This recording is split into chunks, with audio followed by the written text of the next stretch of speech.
어렸을 때 그 병이 심하게 걸려가지고 노래 성악. 예. 제가 목소리가 좀 좋다는 얘기를 많이 듣는데요. 우리 윤석중 집사님께 진심으로 감사를 드립니다. 우리가 수능 때 보는 공부 정도에서는 무슨 머리 이런 거 없어요. 그냥 하면 돼. 열심히 안 해서 그래.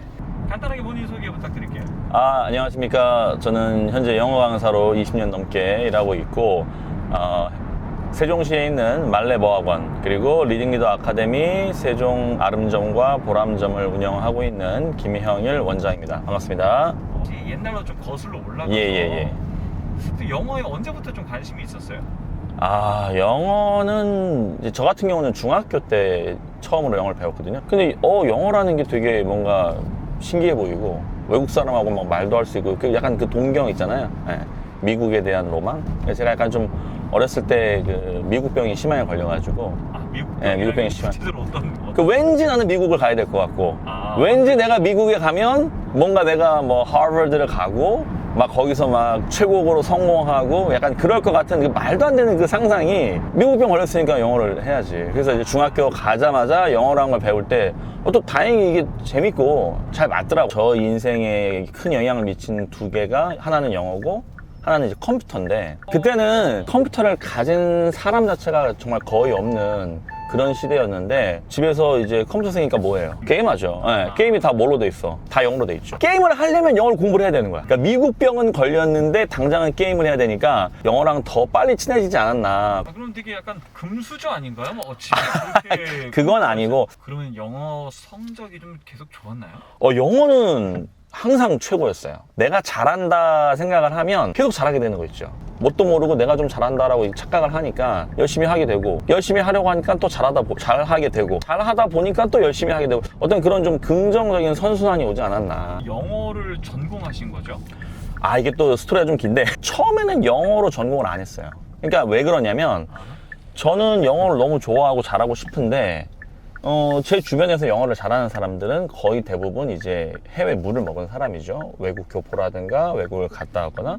근데 그 사람들 보니까 내가 대한민국에서 영어를 전공을 해도 이길 수가 없는 것 같은 거예요. 다른 거를 해보자 그래서 처음에는 의상학과를 갔습니다. 옷 입는 네, 패션 디자인. 네, 적응을 잘 못하고 두 번째로 영어가 아니었고 두 번째는 성악과를 갔어요. 성악과를. 노래 성악. 예. 제가 목소리가 좀 좋다는 얘기를 많이 듣는데요. 미국병이 이제 뭘로 옮겨갔냐면 서울대병으로 옮겨갔어요. 대한민국에서 인간 대접 받으려면 서울대를 가야 된다. 성악을 하면은 이게 가능하지 않을까. 서울대 시험을 딱 봤는데 보기 좋게 떨어졌죠. 이제 세 번째로 본 학교에 추가 합격 1번으로 붙었던 것 같아요. 음대를 가서 노래를 열심히 하려고 했는데 점점 하면서 이제 현실을 깨달은 거죠.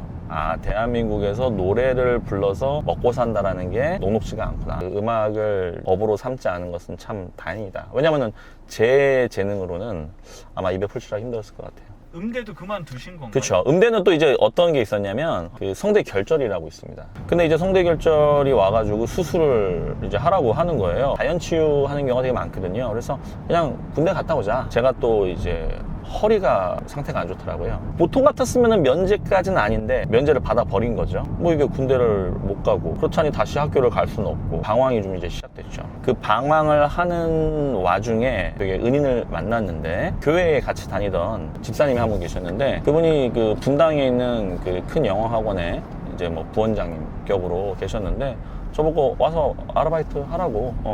나 영어 좋아하니까 좋다. 가봤는데 너무 재밌는 거예요. 거기서 이제 그 영어 강사분들을 이제 옆에서 실제로 보니까 너무 재밌어 보이는 거예요. 일단 영어를 잘하니까 멋있고 그때 알바생이니까 모든 수업을 다 들을 수 있었어요. 다 들어봤는데 다 너무 재밌는 거예요. 어떤 생각이 딱 들었냐면 영어를 잘하는 사람은 많은데 영어를 정말 잘하는 사람은 별로 없다라는 생각이 좀 들었어요. 내가 한번 영어를 제대로 공부를 해서 진짜 잘 가르치는 강사가 돼야겠다. 좀 그런 어떤 방향을 잡았던 것 같아요. 우리 윤석중 집사님께 진심으로 감사를 드립니다. 약간 많이 돌아왔는데 그러면은 영어는 언제 공부를 하게 된 거예요? 이게 또 웃긴 게 뭐냐면 영어로 그럼 이제 대학을 가자. 그래서 나름 이제 목표를 정했는데 서울에 있는 소위 말하는 좀 괜찮은 학교를 무조건 영문과로 가자라고 타깃을 했어요. 근데 그 제 동생이 한 명 있거든요. 아하. 동생이 한 명 있는데 동생이 좀 이렇게 좀 애가 좀 비리비리해요. 좀 이렇게 상태 좀 안 좋고 우리 피디님처럼 이렇게 똑똑한 게 아니라 좀 애가 상태가 안 좋은데 얘가 대학교를 이제 좋은 데 못 가죠 당연히. 근데 얘가 재수를 하겠다는 거야. 근데 이 녀석이 재수를 뭐 나름 열심히 하더니 성균관대를 간 거예요. 내가 봤을 때 얘는 성균관대를 갈 감이 아닌데 야 네가 재수해서 성균관대 가면 나는 재수하면 서울대 가겠다. 그때 이제 나름대로 마지막 도전이라고 생각을 한 거예요. 횟수로 치면 이제 육수죠 육수. 공교롭게 그 제 어리버리한 동생이 다니는 똑같은 학원을 갔고요. 진짜 갔더니 선생님들이 나름 잘 가르치시는 분들이셨어요. 공부가 가장 쉬웠어요라는 몹쓸 책을 쓰신 분이 계세요. 그분이 책에서 뭐라고 했냐면 자기가 딱 쉬는 날이 언제였냐면 모의고사 본 날만 쉬었다. 나는 모의고사 날도 쉬면 안 되겠다. 그래서 모의고사 본 날은 학원에 애들이 아무도 안 남아있어요. 제가 그때 또 이 게임 중독, 스타크래프트에 미쳐가지고 학원에 소문이 쫙 난 거예요. 프로게이머와 같이 놀았던 형이 우리 학원에 왔다. 각 반에서 이제 그 도전이 들어옵니다. 배틀이. 이 신기하게 학원 건물 위에 PC방이 있어요. PC방에 가서 애들이 이제 정리해주죠. 끝나면 애들은 가요. 저는 이제 PC방에서 머리 좀 식히고 한 2시간 쉬고 다시 이제 공부를 한 거죠. 틀린 거만 정리하는데 한나절이에요. 근데 신기하게 그게 점점 줄어들면서 틀리는 게 별로 없으니까 정리할 게 없어지고. 그래서 그러면 수능 네. 어떻게 좀 잘 보셨습니까? 제가 재수할 때 제일 힘들었던 과목이 수학이었습니다. 나는 영어 머리는 있는데 수학 머리는 없는 것 같다.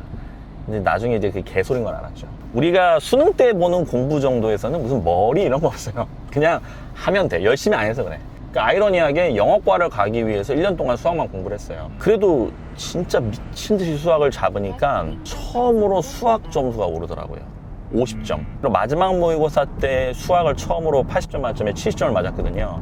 그래서 요거 수능 때 잘하면 뭔가 일이 터지겠다 생각을 했죠. 그때 수능 그 학원 수학쌤하고 되게 친했는데 전화를 딱 드렸어요. 쌤한테. 선생님, 저 형님들 수학 시험 봤는데요.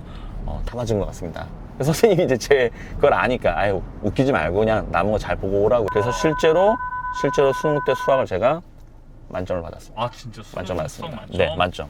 영어는 당연히 만점 받을 줄 알았죠. 아리까리한 문제가 하나 있었는데 설마 하면서 이제 곤란해 나중에 틀린 거예요. 아이고야. 전체 수능에서 7개를 틀린 거예요. 서울대다. 저만 잘 본 게 아니었다는 거죠. 역대급 물수능이었던 거예요. 그래서 제가 서울대 연대 다 떨어졌어요. 그러면 어느 대학을? 그래서 이제 한국외국어대학교 영미문학으로 전공을 이제 하게 됐습니다. 사실 처음에는 통번역 대학원을 목표로 했었어요. 외대 통번역 대학원이 워낙 유명하고 통번역사에 대한 그 현실이 조금씩 내려가고 거기에 반대로 인터넷 강의가 이제 떠오르면서 소위 말하는 일타 강사들이 막 이제 나오는 거예요. 갑자기 그걸 보니까 내가 굳이 통번역을 해야 되나? 그때부터 통번역보다 강의가 더 중요하다. 그래서 아마 대학교 한 3학년 때쯤부터는 이 학원 강사가 되려고 아예 마음을 먹고 그렇게 했던 것 같아요. 강의는 어디서 어떻게 처음 시작을 하게 됐어요? 제일 처음 시작한 곳은 평촌의 대성학원인데 중학생들을 가르쳤거든요. 재밌고 괜찮았는데 거기서 제가 이제 스카우트 제의를 받습니다. 어떤 분이 그러는 거예요. 일단 잘 들어야 된다.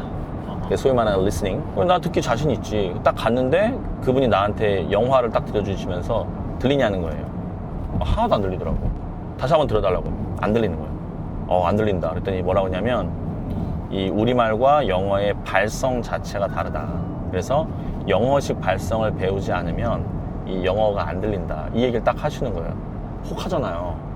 제가 또 더군다나 성악을 전공했으니까 발성에 대해서도 관심이 많고. 그래서 얘기하다 보니까 이분이 나한테 자기가 학원을 오픈 준비하고 있는데 와서 강의를 하지 않겠냐 얘기를 하시는 거예요. 지금 얼마를 받냐는 거예요. 얼마 받습니다. 그랬더니 이분이 딱 대뜸한 얘기가 자기가 2배 주겠대요. 그리고 과천에서 분당까지 가기가 쉽지 않다. 그랬더니 이분이 차를 사주겠다는 거예요. 오케이. 다니던 학원 정리하고 새로 오픈할 때 창립 멤버로 들어가서 했죠. 월급은 진짜 2배를 맞춰주셨어요. 그리고 차는 나중에 그러더라고요. 김 선생, 당장 좋은 차는 못 사준다. 그러면 어떻게 하겠냐? 1번, 안 좋은 차라도 지금 사달라. 2번, 조금 기다렸다가 학원이 성장하고 좋은 차를 받아라. 우리 PD 같으면 뭐 하시겠어요? 저는 1번. 그렇죠. 당장 주라고. 아무거나. 벤틀리를 줘도 안 돼. 아무거나 주라고. 그랬더니 진짜 아무거나 주더라고. 진짜 중고차 중에서 제일 싼 거를. 근데 좋은 차, 나쁜 차는 사실 차이를 크게 못 느끼는데 있고 없고는 차이가 크거든요. 그 안 좋은 차지만 인생이 달라졌습니다. 그럼 어떻게 그 학원은 잘 됐어요? 이후에?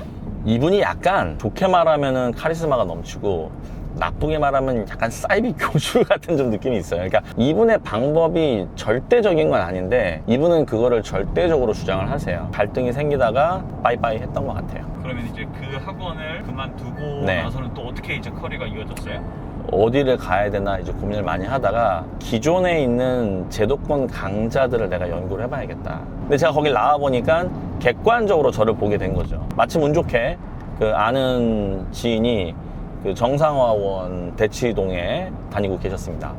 근데 정상화원은 선생님들 추천에 대한 포인트가 되게 강해요. 그래서 그분 소개로 정상화원에 들어갈 수 있었고 분당 체스로 발령을 받으면서 본격적으로 이제 정상화원 생활이 시작이 됐죠. 정상학원이 우리가 잘 알고 있는 바로 그 프랜차이즈. 네, 맞습니다. JLS. 체스라는 게 뭐예요? 체스가 초등 프로그램이고 이제 중등부가 이제 에이스 정상학원의 두 기둥이라고 보시면 될 것 같아요. 네, 초등학생들. 네 맞습니다. 제일 힘들었던 건 100% 영어 수업을 하거든요. 근데 제가 뭐 교포도 아니고 영어로만 하는 수업을 한다라는 것 자체가 사실은 쉽지 않았죠. 들어가서 하다 보니까 다행히 인정받고, 그래서 제가 어떤 일이 있었냐면 온라인 강의로 문법 강의를 콘테스트를 봤어요. 전국에 있는 유명한 체스 선생님들이 다 와서 오디션을 봤는데 제가 뽑혔죠. 꽤 오랜 기간 동안 정상학원에서 그 영상으로 이제 애들이 공부를 한 걸로 제가 알고 있습니다. 촬영하면서 돈도 많이 벌었죠. 그때 동영상 촬영만 800만 원 가까이. 예. 그 당시에는 저한테는 엄청 큰 돈이었습니다. 정상에서는 얼마나 계셨던 거예요? 꽤 오래 있었는데 슬슬 좀 매너리즘에 빠진 거예요. 그래서 이제 갈만한 데를 알아보니까 그 당시에 뭐 1000만 원 넘게 벌었으니까 미래를 생각하니까 좀 암울한 거예요. 그래서 대치동을 가야겠다. 대치동은 무조건 그거의 몇 배 이상을 하지 않으면 절대 살아남을 수 없는 구조. 근데 확실히 대치동에 있다가 대치동을 가는 건 쉬워요. 아니 면접 끝났는데 표정이 안 좋으신 거예요. 스태프라는 시험이 좀 약간 되게 더러운데 재밌어요. 이게 게임이 어려운데 빡치면서도 또 하고 싶은 마음 드는 거 있잖아요. 약간 그런 느낌입니다.